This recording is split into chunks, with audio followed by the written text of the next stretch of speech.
해금은 두 줄로 된 한 악기인데 저도 처음에 시작하게 된 거는 그 두 줄에서 너무 다양한 소리가 나오는 게 너무 신기했고 일단 해금이 되게 사람의 목소리랑 좀 비슷하다고 많이들 하세요. 줄을 눌러서 이렇게 음을 계속 왔다 갔다 진동하는 그런 형태를 띠고 있다 보니까 애절하다라고 많이 말씀을 해주시는 것 같아요.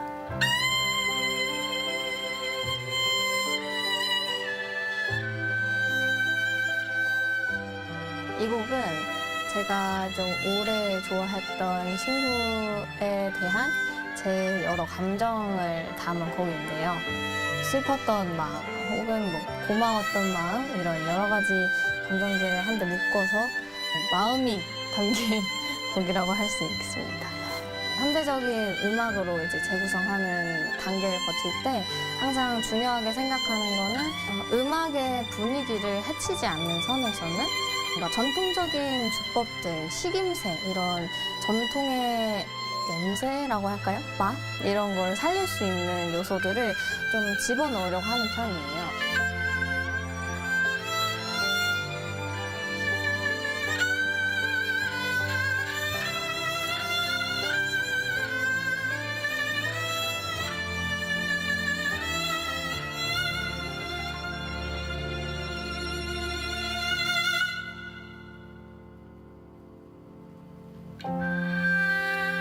저는 요새 연주하면서도 스스로가 마음도 편하고 몸도 편안한 음악들을 좀 자주 들려드리고 싶다. 제가 음악으로 위로받았던 것처럼 제가 하는 음악들로 여러분들이 좀 위로받을 수 있는 순간이 있었으면 좋겠다. 그런 무대를 만들려고 노력해야겠다라는 생각을 했던 것 같습니다.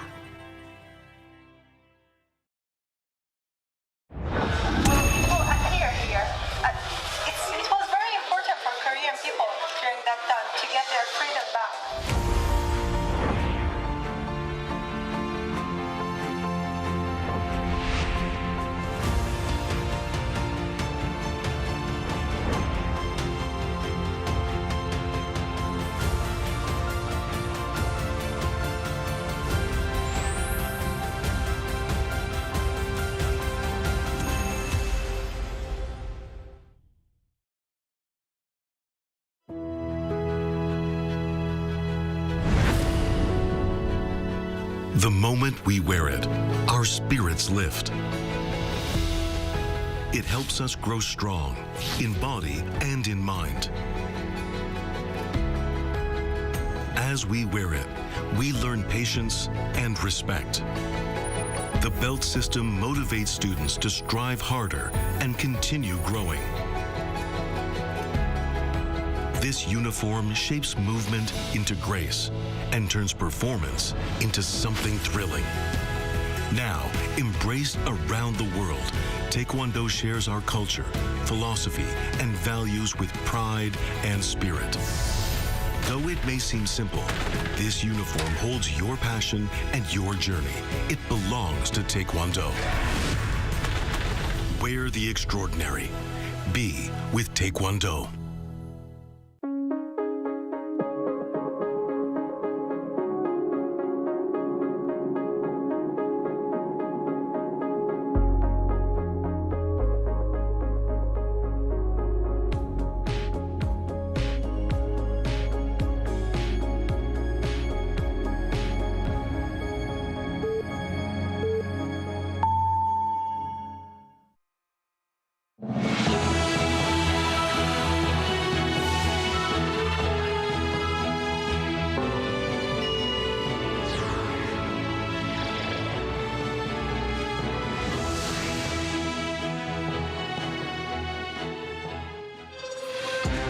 With exactly 100 days left until the 2025 APEC Leaders Meeting in South Korea's Gyeongju city, the country is committed to making the global event not only a forum for regional dialogue, but also a strategic platform to heighten South Korea's diplomatic, economic, and cultural presence on the global stage.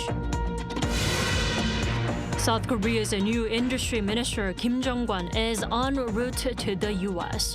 as Seoul and Washington enter a critical phase of trade negotiations. The president's office confirmed that Korea will carefully study the recent U.S.-Japan trade agreement, potentially using it as a reference framework in these Seoul-Washington talks.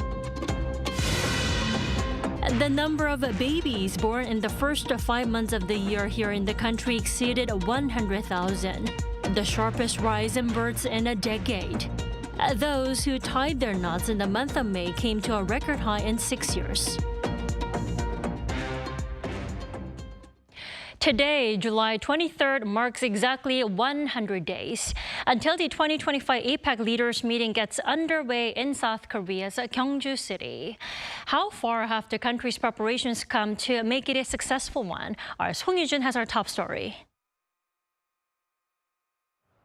Tens of thousands of people, delegates, including world leaders, CEOs, and journalists, will gather in the South Korean city of Gyeongju this fall for the Asia-Pacific Economic Cooperation, or APEC, Leaders Meeting. With 100 days to go, new Prime Minister Kim Min-seok, the head of the event's preparation committee, chaired a meeting on Wednesday to review preparations and progress. Just as the 1988 Seoul Olympics changed Korea's global standing, this year's APEC carries even greater historic weight. It's a chance to re-establish Korea's place in the world after last year's political turmoil. We must aim for an unprecedented APEC that exceeds expectations across diplomacy, venues, accommodations, programming, and service. Member states will discuss digital innovation and regional connectivity at the two-day leaders meeting from October 31st to November 1st. Eyes are on who will attend in person, especially U.S. President Donald Trump, China's Xi Jinping, and Russia's Vladimir Putin. From transport and logistics to medical services, all government agencies will work as one so that there are no gaps in the preparation. Specific programs will be finalized by August, infrastructure completed by September, and rehearsals conducted in October so that we're fully ready by October 31st. And the APEC CEO Summit will bring together world leaders and prominent business figures for meaningful dialogue. We're focusing on next-generation AI chips, digital transformation, and e-commerce. We plan to host 77 speakers, 17 heads of state, and 60 top-tier figures over 19 hours of programming. It will be the longest CEO summit in APEC history. Wednesday's meeting was broadcast live, part of the government's effort to ignite public interest. We encourage you to visit Gyeongju, learn more about our history, and follow our APEC preparations. We'll open new dialogue and feedback channels with the public. This will be the first summit-level multilateral event held in South Korea under President Lee Jae-myung, which means it could serve as a test of his administration's diplomatic strategy. Song Yujin, Arirang News. And K-pop star G-Dragon has been appointed as the honorary ambassador for the 2025 Gyeongju APEC Leaders Meeting. Prime Minister Kim Min-seok, the head of the meeting preparation committee, made the announcement on Wednesday via social media, calling G-Dragon an artist that represents South Korea. He added that the singer has consistently shown passion and creativity through his artistic endeavors, such as recently transmitting music into space.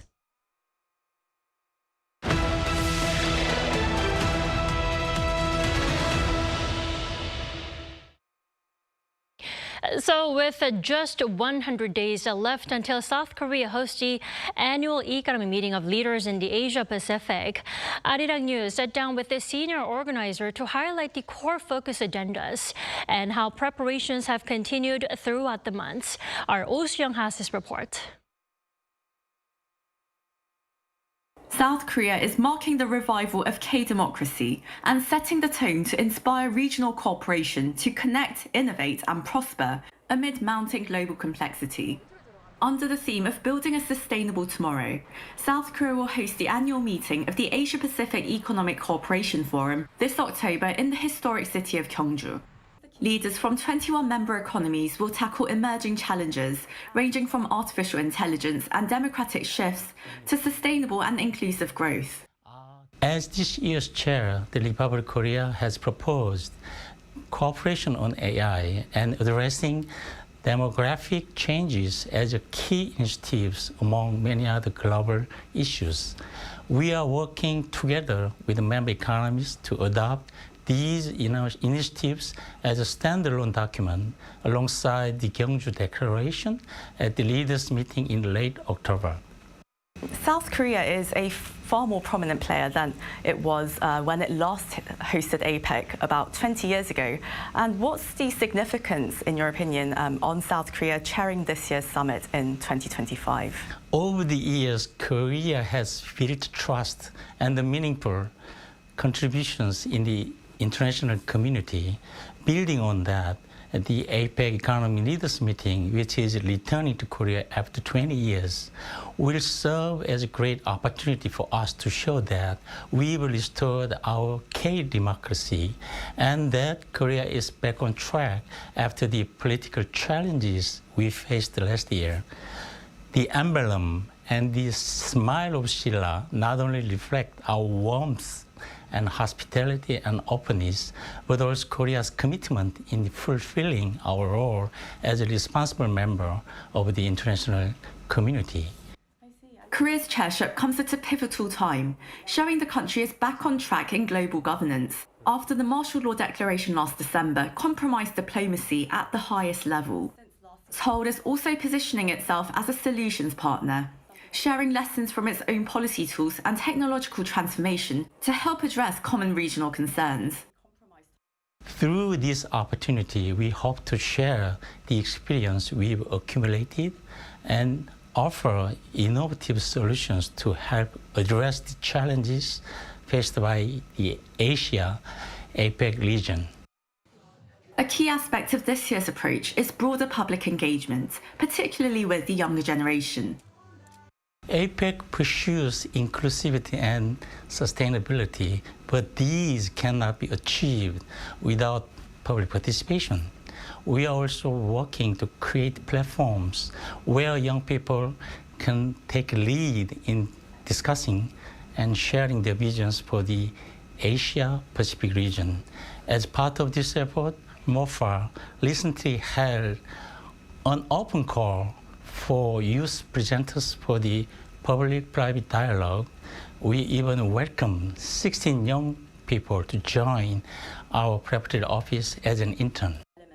Last May, Korea's inclusive approach led to the launch of a Future Prosperity Fund dedicated to youth entrepreneurship, digital skills training, and policy research. Korea committed $1 million in seed funding. As the countdown to October 31st begins, Korea is stepping up outreach with a series of promotional initiatives, including youth-led video campaigns, exhibitions, cultural festivals, and regional media engagement. With active participation of the public at the core, we will continue to highlight the unique charms of Korea and the host city of Gyeongju, while also carrying out a variety of promotional activities that showcase the APEC vision, the goals and values of the K-APEC, and the outcomes we hope to achieve. Through these efforts, we aim to create a more welcoming and participatory atmosphere leading up to a successful leaders meeting. Sure, and of course all this build-up of anticipation is extremely important, especially in creating this kind of conducive atmosphere for cooperation. And while we have great expectations for this K-APEC, as you said. Yeah. Thank you so much for making time for us today, and see you in Gyeongju. Thank you.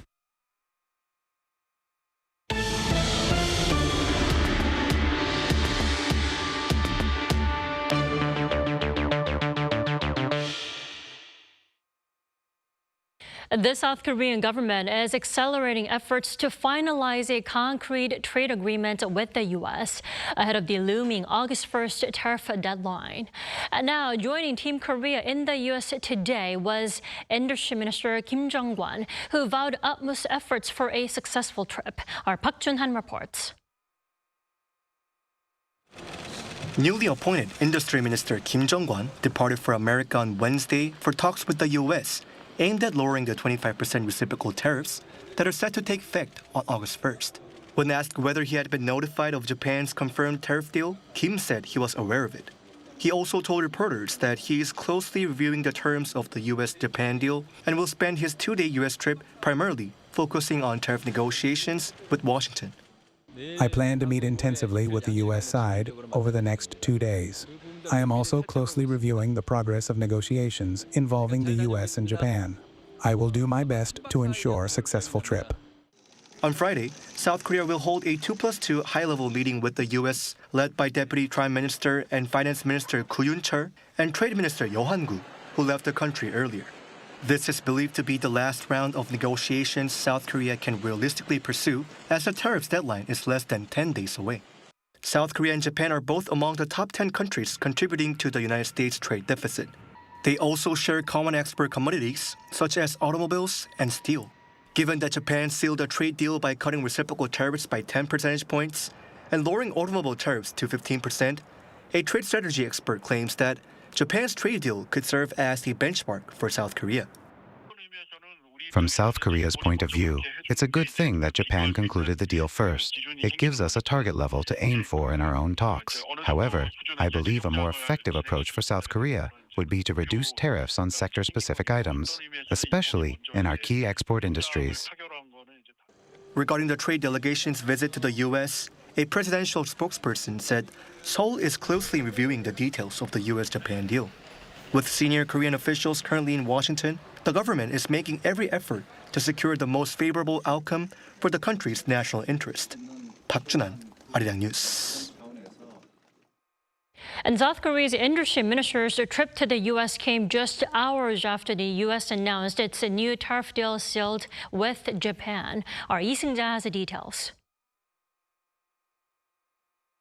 U.S. President Donald Trump announced on Tuesday that Washington will impose a 15% tariff on goods from Japan. In a social media post, the U.S. leader touted what he called a massive deal that would also see Japan invest $550 billion into the U.S., adding that the U.S. would receive 90% of the profits. Trump also noted that Japan will open trade to cars and trucks, rice, and certain other agricultural products.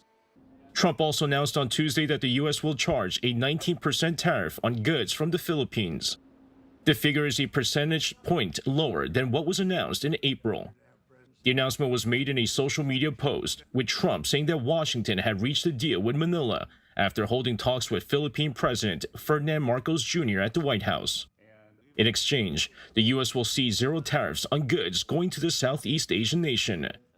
Meanwhile, the U.S. has agreed to lower the tariff imposed on Indonesia from 32% to 19%. The U.S. will see virtually no tax on all American goods shipped to Indonesia. The U.S. will also be exempt from most regulations on automobiles, agricultural products, and pharmaceuticals exports to the Southeast Asian nation. According to a senior Trump administration official, Indonesia will reduce tariffs to 0% on over 99% of the products from the U.S. and eliminate all non-tariff barriers. With the U.S. and China still trying to strike a trade deal, U.S. Treasury Secretary Scott Bessent announced Tuesday that a third round of trade talks with Beijing is scheduled for next week in Sweden. Speaking to Fox Business, Bessent said that he will be in Stockholm from July 28th to 29th with his Chinese counterparts, adding that they'll be working out what is likely an extension. Lee Seung-ja, Arirang News. The leaders of South Korea and Kazakhstan have agreed to expand the two countries' cooperation on infrastructure and critical minerals based upon their strategic partnership. That was discussed during the first phone call between President Lee Jae-myung and his Kazakh counterpart Kassym-Jomart Tokayev on Wednesday. He also asked for support from Tokayev for Korean companies making inroads into Kazakhstan. On the same day, President Lee also spoke with Swedish Prime Minister Ulf Kristersson and agreed to advance cooperation on defense, supply chains, and culture. Noting Sweden's role in promoting peace on the Korean Peninsula as a member of the Neutral Nations Supervisory Commission, the two leaders agreed to work closely together on related issues. A ruling Democratic Party lawmaker Kang Sun-woo, nominated to serve as South Korea's Minister of Gender Equality and Family, has stepped down following allegations of workplace abuse against her aides. According to President's spokesperson Kang Yoo-jung, the nominee expressed her intention to resign to Chief of Staff Kang Won-sik on Wednesday afternoon, who then reported it to President Lee Jae-myung. In a Facebook post, Kang apologized to the public, President Lee, and her party, saying she will live a life of self-reflection. The president's office says it will swiftly search for a new nominee who meets the public's expectations. In other news, search and rescue efforts continue after deadly torrential summer rains scarred the entire nation last week. And this week, our Moon Hae-ryun tells us more. At least 23 people have died following the heavy rains that swept across South Korea last week, with the death toll continuing to rise as search and rescue operations press on. 2 more bodies were recovered on Wednesday morning, one in Gapyeong-gun County, Gyeonggi Province, and another in Sancheong-gun County, Gyeongsangnam-do Province, where 13 fatalities have been confirmed. Authorities have identified the body found in Gapyeong as one of the individuals previously reported missing. The other remains unidentified, bringing the current number of missing people still unaccounted for to 6. Search efforts are ongoing in Sancheong, where a fire department official said that while receding water levels have improved conditions slightly, the search remains challenging due to limited equipment access, forcing crews to rely heavily on manual inspections. In Gapyeong, search teams involving more than 700 personnel continue, but have been prolonged due to rapid water currents. Meanwhile, residents in the area are grappling with the aftermath of the torrential rains and landslides that devastated homes, businesses, and farmlands.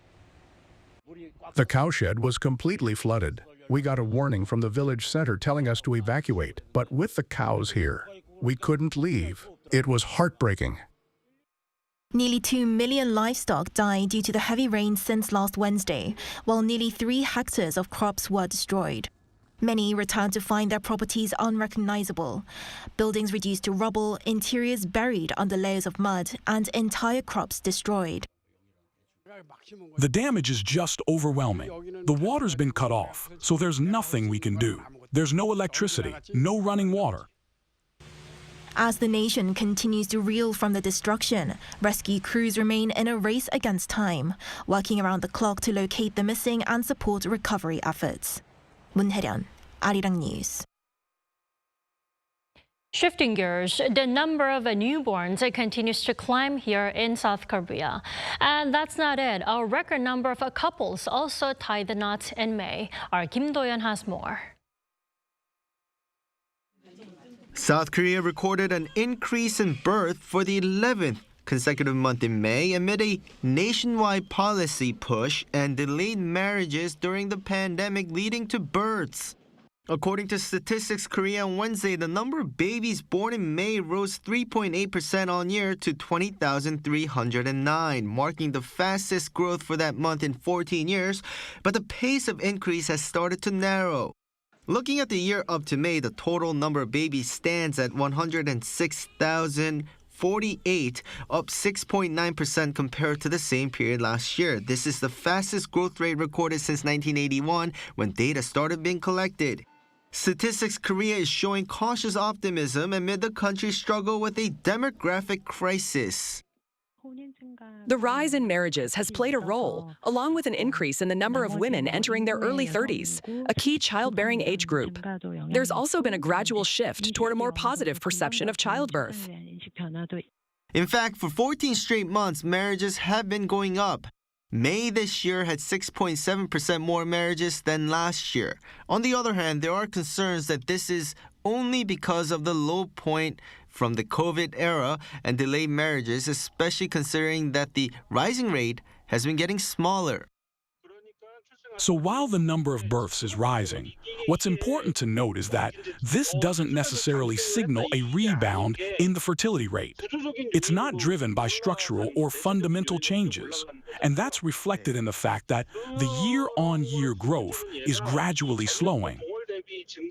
The fertility rate right now stands at 0.75, meaning the population is still shrinking. Some experts do believe the rate will go up with this trend, but a more long-term plan is necessary to bring the rate up to a healthy level, with policies to push marriages and births through financial support having limited impact. 김도현, Arirang News. Just steps away from today's bustling Seoul Station stands its century-old predecessor, now reborn as a space for art and memories. A special exhibition there is inviting people to rediscover the space under the theme of paradise. Our Park Hyo-bin takes us there. Once a place of departures, the station now offers a different kind of arrival. The exhibition Our Enchanting Paradise brings together 50 works by 21 Korean artists, featuring sculpture, media art, virtual reality, and installations, all presented inside the century-old former Seoul Station, now reborn as Culture Station Seoul 284. This grand hall once echoed with the train whistle and footsteps. Now, a century later, it's filled with sounds of art and imagination. Curators say the idea of paradise wasn't drawn from distant utopias, but from the very emotions this place once held: anticipation, hope, and relief. The old Seoul Station represents both departures and arrivals. We wanted to show that paradise isn't one fixed idea. It's a journey each of us makes from our own place, in our own way. In the main hall, once the heart of the station, a large-scale digital work by Hwang Se-jin reimagines a traditional Korean landscape painting, blurring the line between memory and illusion. I was surprised by how diverse and unexpected the artworks were. The media art in the main hall really left an impression. Do Jina's evolutionary chimera blinks and responds like a real person. Her AI-powered sculpture with human eyes and voice challenges the boundaries between life and machine, reminding us that in an age where nature and technology blur, we are called to rethink what paradise truly means. Yeah, we think the exhibition is nice, and we like the mix of old things with new and modern things. For me, it was the talking face downstairs with the moving eyes. It was like something new and different. In a station once filled with departures and returns, art now fills in with meaning. In its century of change, it offers not only history, but also a moment of reflection through art. Park Hyo-bin, Arirang News.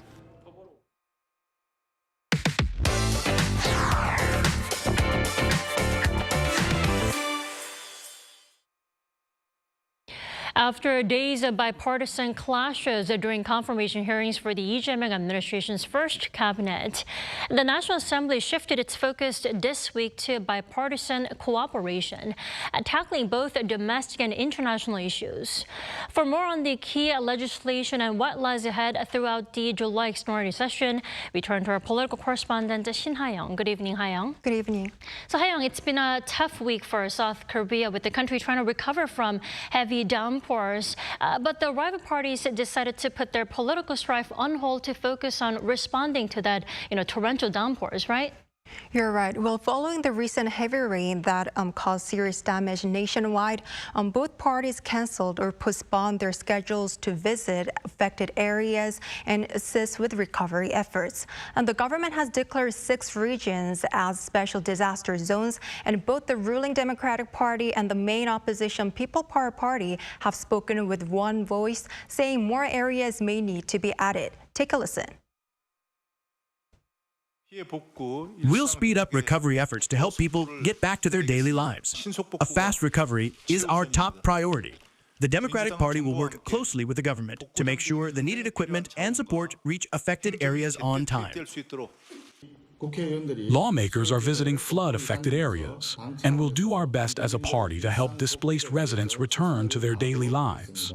We also urge the government to quickly designate other hard-hit areas as special disaster zones.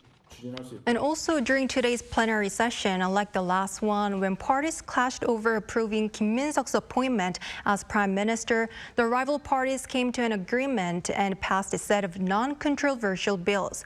And among them, two notable ones relate to agriculture and fisheries. And one is an amendment to the Prevention and Countermeasures Against Agricultural and Fishery Disasters Act, aimed at strengthening support so that farmers and fishermen can recover more quickly and return to their daily lives after the disasters. And the other is a revision to the Agricultural and Fishery Disaster Insurance Act, which expands coverage and reduces insurance premiums.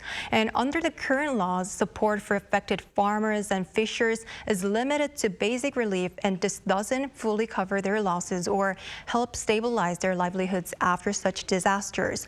And the amendments come amid increasingly frequent and severe disasters such as floods and heavy rain linked to climate change, and most recently seen in the deadly downpours that swept across the country. And similar revisions were vetoed by the former government, but this time the rival parties agreed that conditions for farmers and fishermen need to improve and had in-depth discussions. In Ohio, the parties do clash. There's no surprise there, but they also do come together when it matters. And the rival parties are also coming together to support the upcoming South Korea-U.S. trade talks, aren't they? You're right. So as we saw in other coverage, Trump's reciprocal tariffs on trading partners are a key issue for South Korea. And in line with this, a group of lawmakers from both the ruling and opposition parties is currently in the U.S. to support trade talks between the two countries, aiming to encourage American state governors and local politicians to voice their support at the White House. And according to the Korea-U.S. Parliamentary Union, they met with U.S. Congressman Bruce Westerman on Tuesday and expressed the view that the trade negotiations should be concluded swiftly through a package deal. And they suggested that instead of addressing U.S. demands separately, the two countries should bundle them into one comprehensive agreement, what they called a good deal. And the union said that they also told members of the U.S. Congress that minimizing tariffs on key items like cars and steel is crucial for the South Korean economy. And they also emphasized the need to speed up the trade talks and begin preparing for a Korea-U.S. summit. Right, Hayoung, my next question, my last question is, then can we expect such kind of cooperation at the Assembly throughout the rest of July extraordinary session?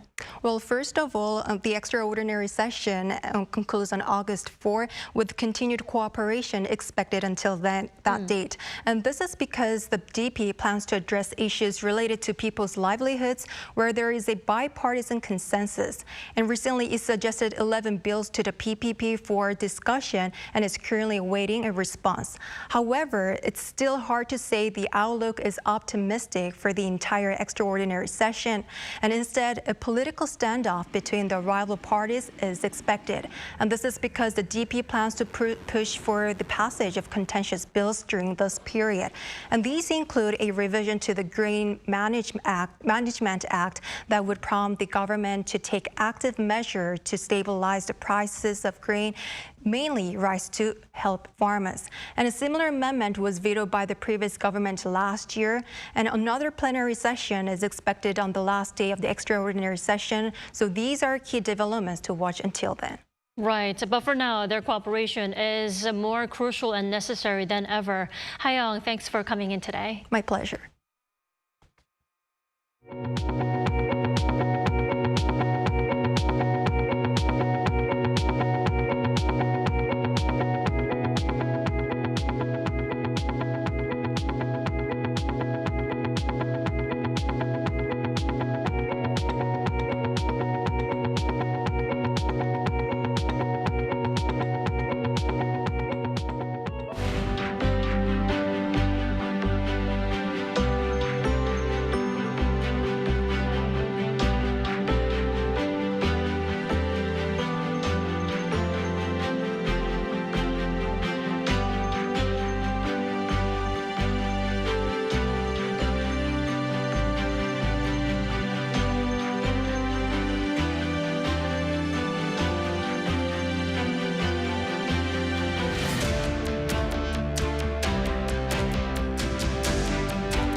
The heat is getting stronger day by day.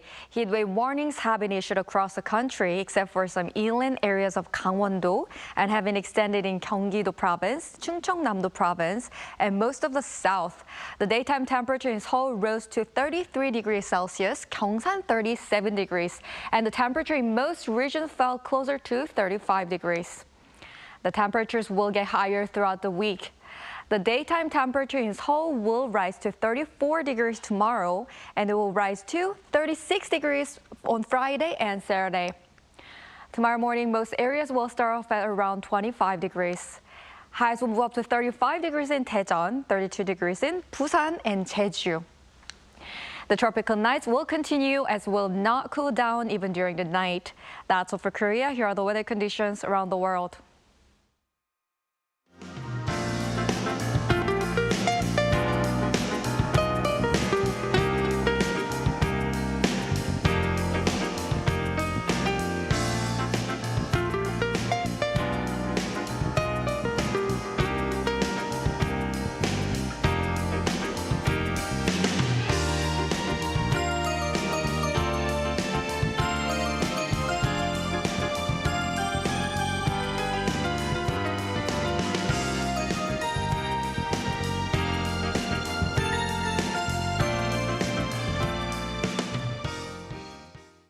That is all we have for tonight. I'm Kim Da-min. For all of us here at Arirang, thanks for watching and good night.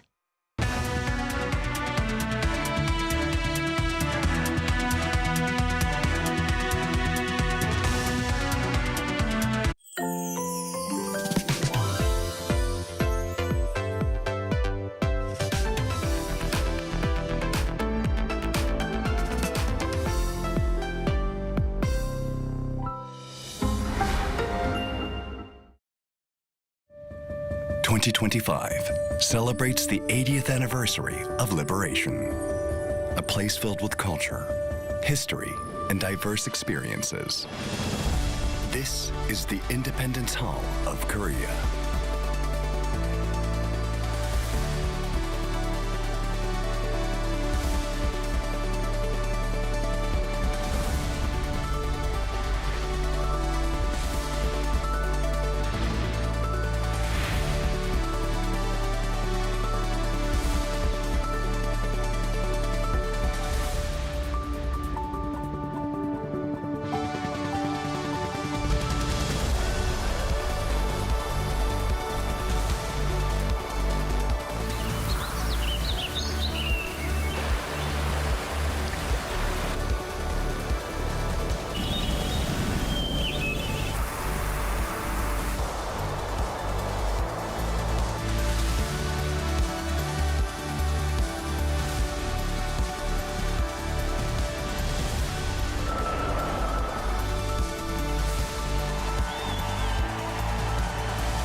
Upholding the values of the independence movement, and together with the whole nation, we will make Korea great. The Independence Hall of Korea.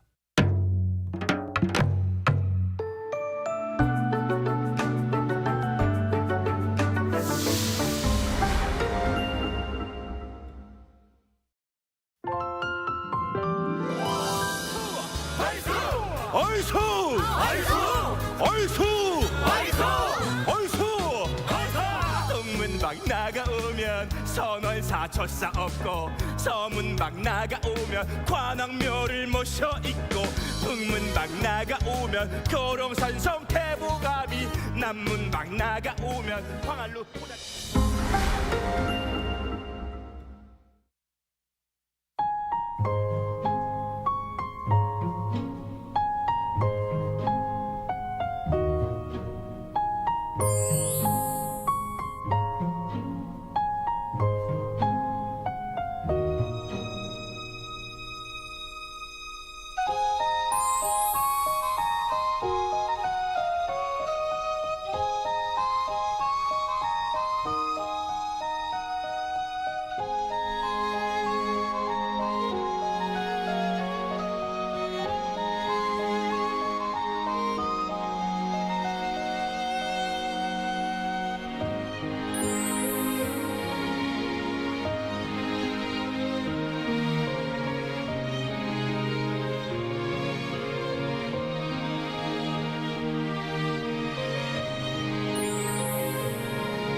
도시는 세계와 연결되어 문화를 창조했고 새로운 것을 받아들였다. 함께여서 우리는 더 자유롭고 더 멀리 갈 수 있어. 닫힌 문이 아니라 열린 질문으로. 나에게 APEC은 자유, 융합, 국제성, 다양성, 포용, 개방. 신라의 정신이 APEC 2025로 이어집니다.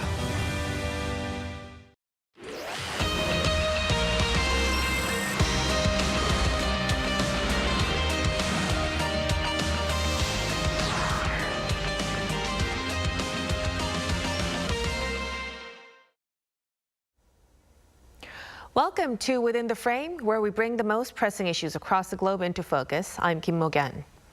With just 100 days to go until the 2025 APEC Leaders Meeting in Gyeongju, Korea is stepping up its final preparations for what's expected to be a pivotal gathering of Asia-Pacific leaders. Now, this year's summit comes at a crucial time with global supply chains shifting, protectionism on the rise, and new technologies like AI reshaping economies. South Korea is pushing key themes like demographic change and innovation to the forefront. Peru, which successfully hosted last year's APEC as chair, has been working closely with Korea to share insights and lessons learned. For today's exclusive, we're joined by Paul Duclos, Peru's ambassador to Korea, to get his take on Korea's readiness, the summit's expected impact, and the future of bilateral cooperation. A big welcome, Ambassador. Thank you very much, Mrs. Kim. It's a pleasure to be here and to share with you a little of our experience. And of course, looking forward to the Leaders Summit here in Gyeongju. It's my pleasure. So let's begin our discussion right away, Ambassador. Earlier this month, on July 9th, actually, you attended Korea's APEC briefing hosted by the 2025 APEC Preparation Committee. From your perspective, how would you assess the current level of readiness of South Korea for the summit? Effectively, the delegation of APEC economies, we were invited by the Ministry of Foreign Affairs of Korea to learn more about the logistical arrangements, particularly to the upcoming Leaders Summit in Gyeongju this October. This included a visit to the airport in Busan, Gimhae, which we will receive both commercial and private flights, from where delegates will be transported to the summit venue, from Busan to Gyeongju.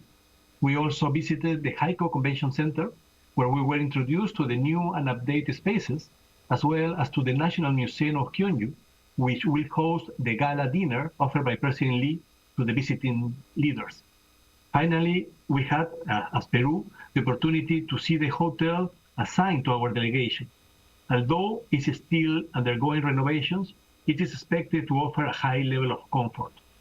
So it is expected a follow-up visit scheduled for the month of September, during which we will expect to receive more detailed information necessary to ensure the successful participation of our delegation in the summit. Right. So it does look like a lot of preparations are ongoing ahead of the leaders' meeting. Now, building on that visit, Ambassador, we know that you personally traveled to Gyeongju last year for a preliminary inspection as well. So in your view, what are the key strengths of Gyeongju as a host city for APEC? Well, Gyeongju's strength undoubtedly lies in historical significance as the capital of Shilla Kingdom and in the cultural legacy it has projected throughout all Korea's evolution. I believe the intention is to highlight a different vision of Korea, one that goes beyond its technological and digital achievements by emphasizing the elements that give the country, to Korea, a distinctive personality and make it unique in Asia, but also in the world, yet which are sometimes less well known. To this is added a world-class convention center, an important infrastructure in the Bomun area, and a strong commitment of the entire region that is very important, and in different levels to ensure the summit success. Right. So Gyeongju's historical depth combined with infrastructure really does make it stand out on the international stage. Now, on the subject of knowledge sharing, Ambassador, you've expressed Peru's intent to offer its experience and know-how to Gyeongju. We know that Peru was last year's host country. What lessons or insights have you been able to share with South Korea so far? Yes, last November, within the framework of the Leaders Summit in Lima, we welcomed not only the official delegation, but a high-level Korean delegation who came to observe and support APEC Peru 2024. The delegation included Gyeongbuk Governor Lee Chol, Gyeongju Mayor Yoo Nak-yoon, and his team of advisors, as well as representatives of the Dongguk University. They also held meetings with the Peruvian team in charge of logistical preparation for our summit. Likewise, last year, in collaboration with the Gyeongju City Government and Dongguk University, we organized an exhibition on Peru addressing the importance of APEC for member economies, entitled The Path from Peru to Gyeongju. I was also pleased to give a presentation as part of the Global Citizen Education Program aimed at Gyeongju's civil society, share insights of the benefits of APEC. Additionally, I share insights of tourism and APEC's potential in that sector during the 1998 Tosok Gyeongbuk Gyeongju Tourism Conference that was organized the past month of June. Right. So that kind of practical know-how must be very, very valuable, especially with a lot of changes that could occur in such kind of big events. Now, let's zoom out to a bigger picture. So economic integration remains a core APEC value. Amid the global surge in protectionism lately, what role do you believe this year's APEC in Gyeongju should play in countering this trend? Yes, effectively, APEC was established in 1989 with the aim of facilitating the GATT negotiation process and revitalizing this dynamic and interconnected regional economy. One of the key outcomes of Peru's host year was the ISMA. ISMA is a very old Lima civilization, the ISMA statement on a new look at the free trade area of the Asia-Pacific agenda. While this remains a long-term goal that is difficult to achieve in the current global context, it should not prevent us from continuing to engage in dialogue and to take incremental steps towards its realization.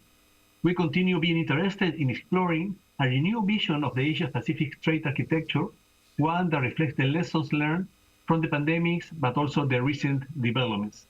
We must also remember that APEC has been a highly effective platform in promoting trade and investment integration across the world's most dynamic economic region, that is us, which today represents 62% of global GDP and 48% of international trade.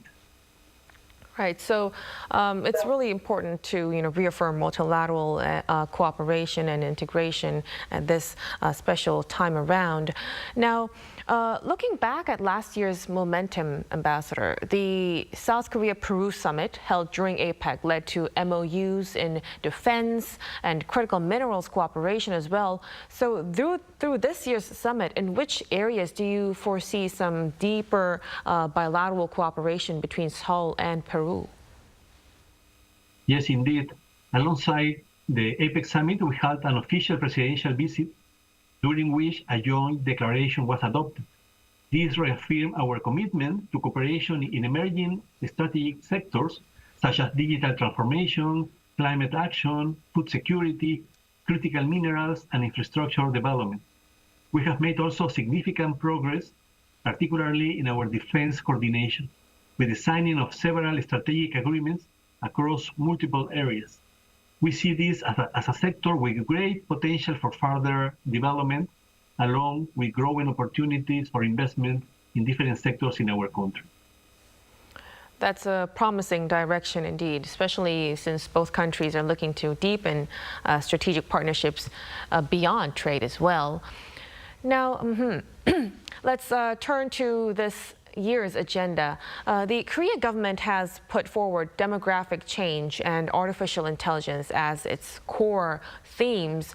Ambassador, what's your take on these priorities, and why do you believe APEC-wide coordination is especially important on these topics? Yes, definitely. We consider them a very innovative priorities, which our delegation fully supports. It is important to emphasize that all the decisions within APEC are made by consensus, and each economy unilaterally commits to implementing the agreed deliverables for the benefit of all. We sincerely hope to achieve solid outcomes in these areas this coming October, an occasion on which we are also looking forward to the participation of our President, Dina Boluarte. So these shared challenges, and APEC feels like the right platform to approach them collectively. Now, reflecting on your own country's hosting success, Peru's 2024 APEC is now being recognized as one of the standout summits. What do you think made it so successful, and what are the key ingredients behind that success? Well, I think one of the key achievements of our APEC Peru 2024, has been the restoration of consensus within the forum, something that had proven elusive over the past or the previous 2 years due to the complexities of the current international landscape. I am pleased to note that in the last 3 ministerial meetings held in Jeju, also consensus-based documents were successfully adopted. Under Peru's leadership, we achieved more than 20 unanimous agreements, including the Machu Picchu Joint Declaration of Economic Leaders.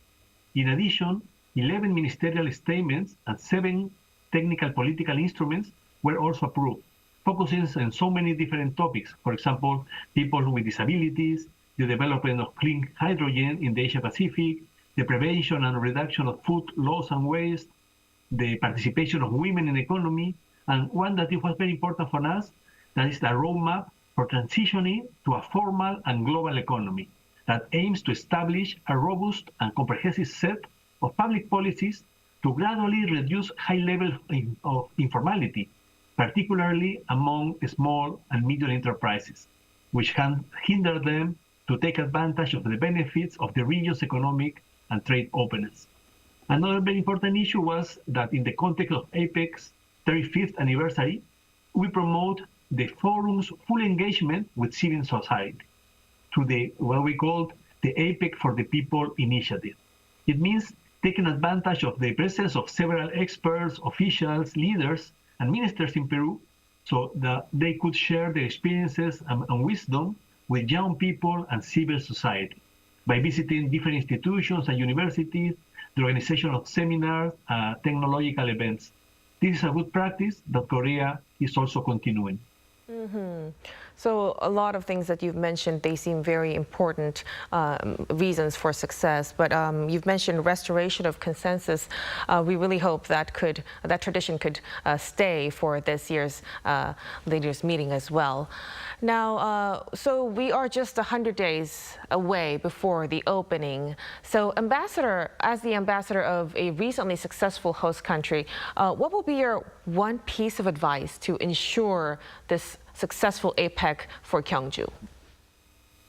Well, I had the opportunity to participate in 3 ministerial meetings this past May in Jeju Island, 2 of them as head of delegation.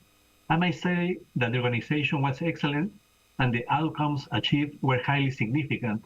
I am confident that this high standard will continue in the upcoming meetings scheduled for August and September in different cities in Korea, like Incheon, Busan, Gyeongju, and Jeju Island again. So as we look ahead to the Leaders Summit, I believe it is essential to maintain and open a continuous dialogue and information with the participating economies in order to ensure a successful outcome, both in terms of logistics and substantive content. Right, that would be a very timely reminder. Thank you for that. Now, on a broader bilateral note, Peru and South Korea mark 62 years of diplomatic ties this year in 2025. In your view, what have been the most meaningful achievements in our relationship, and how would you characterize the current state of relations between the two countries? Yes, thank you for the question. I believe that over time we have built a mature and forward-looking relationship anchored by key milestones.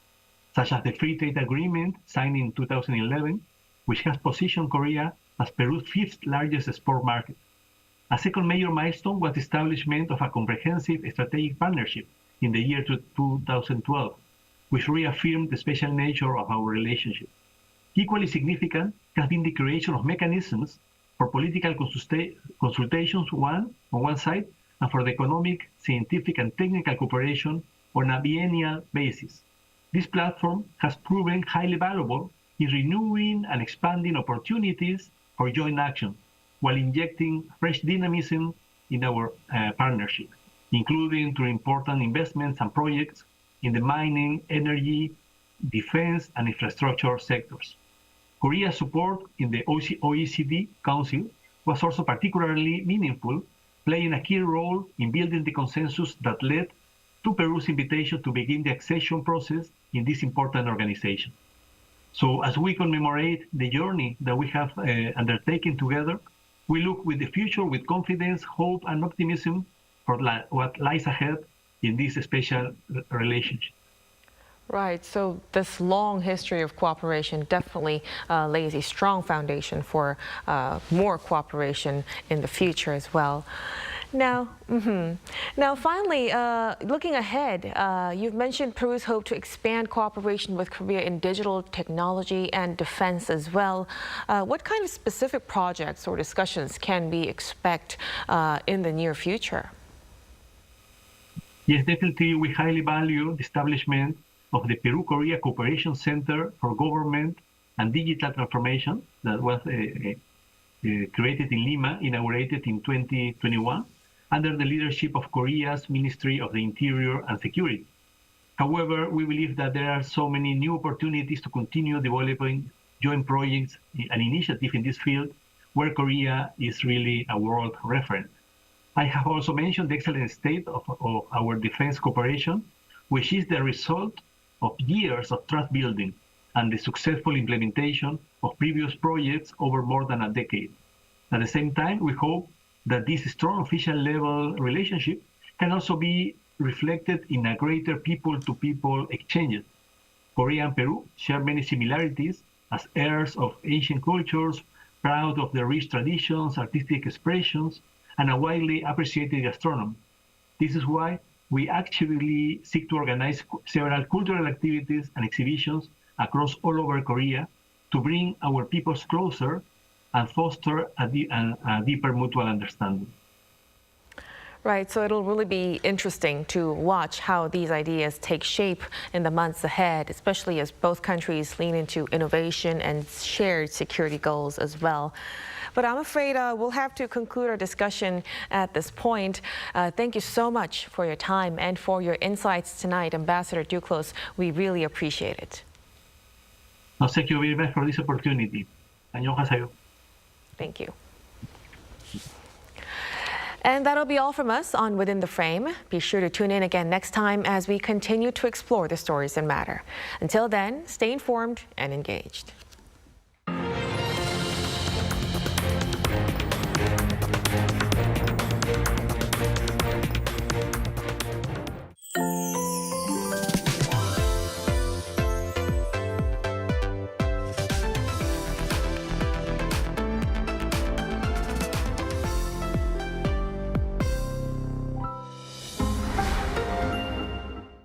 Arirang TV is conducting an overseas TV viewer survey to provide you with a better global broadcast service. Share your valuable feedback on the Arirang TV website www.arirang.com or mobile application. Survey participants will be selected at random to receive special gifts. 2025 Arirang Overseas TV Viewer Survey. We look forward to hearing from you. 얼쑤! 얼쑤! 얼쑤! 얼쑤! 얼쑤! 동문박 나가오면 선월사 젖사 없고 서문박 나가오면 관악묘를 모셔 있고 북문박 나가오면 교롱산성 태부가비 남문박 나가오면 황할루